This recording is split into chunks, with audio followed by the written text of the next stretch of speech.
If you've been to my stream or you know anything about me, you know that I make a lot of different types of music. I produce my friends' punk bands.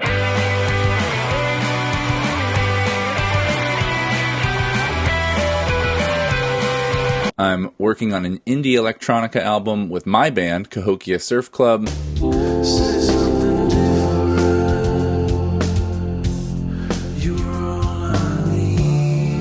I make scores for film and television.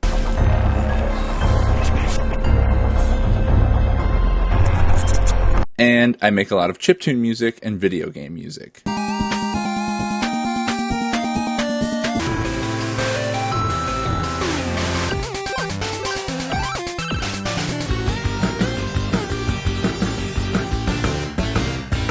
Now, there are a lot of different ways to make chiptune music, and I use many of them depending on the specific song or project I'm working on.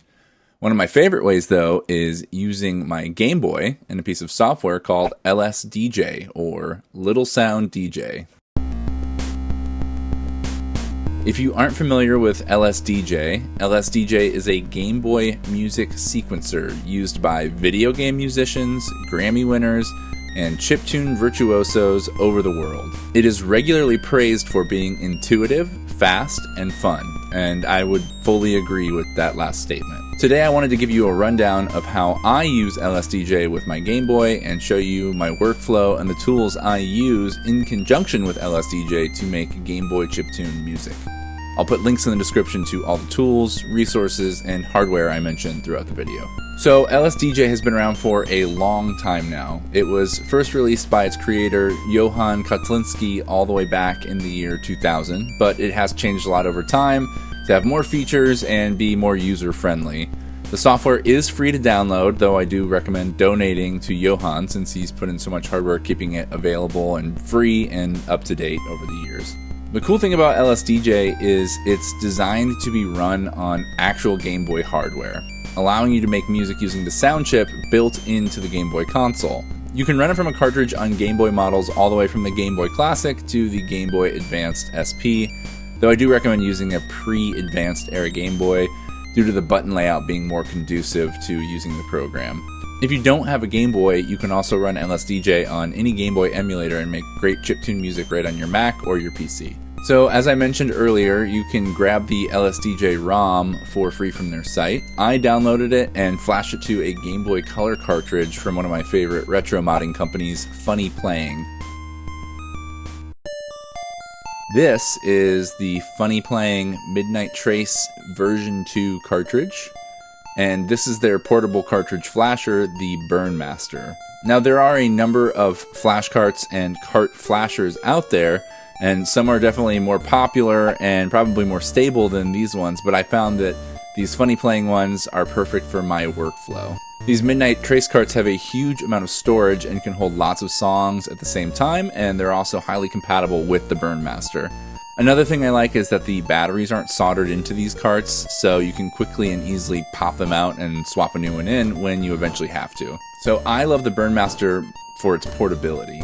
I can quickly back up my LSDJ saves to a micro SD card on the go, which is huge for me since I love using LSDJ when I travel. I fly a lot for work, and making music on my Game Boy is my go-to activity on an airplane. I can also transfer my LSDJ save to a second cartridge quickly and easily, which I do a lot when I make a song that utilizes 2 Game Boys at the same time. So this is the Game Boy I like to use when making music with LSDJ.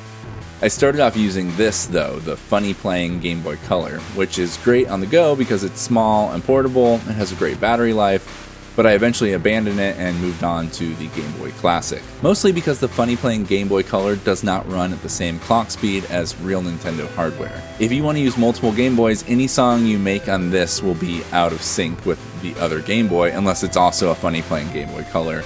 And if you want to add additional instruments or synthesizers to play along with your Game Boy tune, whether in your favorite recording software or even just playing along live, the Funny Playing Game Boy Color will always be slightly out of tune due to its clock speed being like 0.5% faster than original hardware. It's really a shame because I love this thing. I wish it just played back at the exact same clock speed as Nintendo hardware, but it's always slightly faster or slightly slower depending on the settings you use. So because of that, I switched to my Game Boy Classic, also known as the DMG-01, which I like better for a number of reasons. Number one, it's just a lot easier to modify with what's called a Pro Sound mod. If you notice here, I have RCA jacks coming out of the bottom. These allow me to get a high quality audio feed directly into my audio interface, so I can get a clean recording of my songs coming out of the original hardware into my recording program. I also just like the form factor of the DMG-01 a lot better. It's bigger, it has more weight in my hands. I'm a big person with large hands, and the DMG-01 just fits better and it's faster for me to use. Now I do have some additional mods in my DMGs that make them a lot more usable for making music, especially on the go, namely a backlit IPS screen. I installed the Funny Playing backlit screen kit as well as a new Funny Playing shell on my DMG because the shells are made to fit these larger backlit screens perfectly without having to cut or destroy, the original shell to get it to fit. I also installed a new power regulator board from a company called Robot Retro, which helps supply the needed power to the backlit screen. If you want a really good tutorial on how to do these exact mods, I recommend this video from Joe Bleeps, where he does pretty much the exact same build step by step. I've used this video multiple times now. Joe has a great channel with really great tutorials on retro modding and also chiptune music. So I do want to make a disclaimer here, none of these mods are necessary to start making music with LSDJ. Any Game Boy will work. You can even get a cable for your Game Boy's headphone jack that will allow you to run it right into your interface and record it onto your computer without any modifications. Just grab the cable off of Amazon or at a music store. They're pretty cheap. If you don't have a music interface, you can also just load your LSDJ save file in your emulator of choice and then record the playback. I've done it using like OBS to just screen record the emulator before. So once you have your Game Boy of choice and a copy of LSDJ on a cartridge, you can start making music. LSDJ is really fast and easy to start making music with, but it does actually have a lot of depth and a somewhat steep learning curve, which really gives you plenty to sink your teeth into the more you get into it. LSDJ is tracker software, so if you're used to making music in a DAW like Logic Pro, Pro Tools, Ableton, or FL Studio, there will be a little bit of an adjustment for you. But part of the spirit of chiptune, in my opinion, is learning new ways to create music on original hardware and also embracing the limitations that this hardware presents you with. It might feel a little tedious at first making music using only 4 sounds at once and programming in each note step by step, but pretty soon it becomes addictively fun. Once you master making music with the 4 Game Boy sound channels, you can then expand out and start linking multiple Game Boys together to increase the number of channels available. I do this quite a bit, like on my recent cover of the Dire Dire Docks theme from Super Mario 64.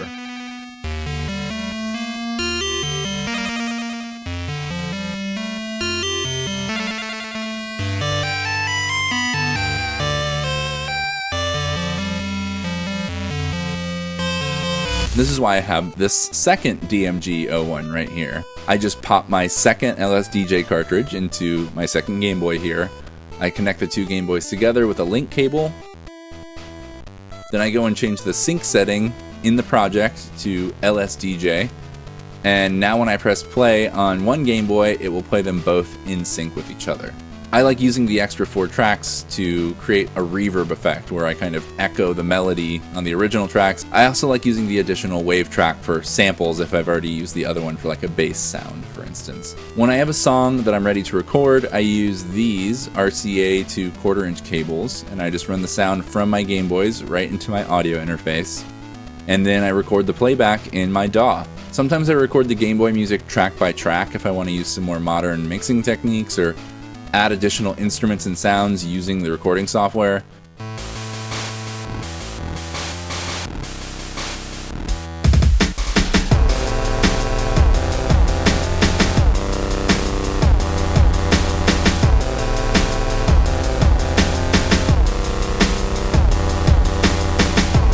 But if I'm going for a more traditional pure chiptune, I just record the mix straight from the Game Boy. Sometimes I'll pump up the volume to an appropriate level, and then I export the track.